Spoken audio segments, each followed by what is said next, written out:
আসসালামু আলাইকুম গায়েস। দেশ প্রবাস থেকে যারা আমার ভিডিওটা দেখছেন, যে গরিবের আমি অস্থায়ী লোক বাবা।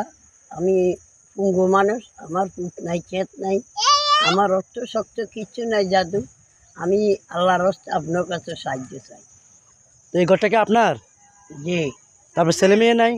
না বাবা, তারপর চলেন কিভাবে? একটা মেয়ে আছে বাবা, মেয়েটা একবারে গরিব ফকির। তারপর ছেলে মেয়ে না, তারপর চলেন চলাফেরা কিভাবে করেন? বাবা কি করবো বাবা, ওই মেয়েটা কোনো রকমে বাবা আমার চালাক, আমার রথাত নাই, আমি অচল মানুষ, দুইটি নয়ানো খাওয়ার পাই না বাবা।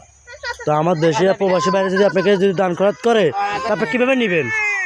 আমার নম্বর আছে বাবা, তারপর এটা কি বিকাশ না নগদ? বিকাশ নগদ দুটোটা আছে? দুটোটা আছে, এটাতে বিকাশ আছে, নগদ আছে?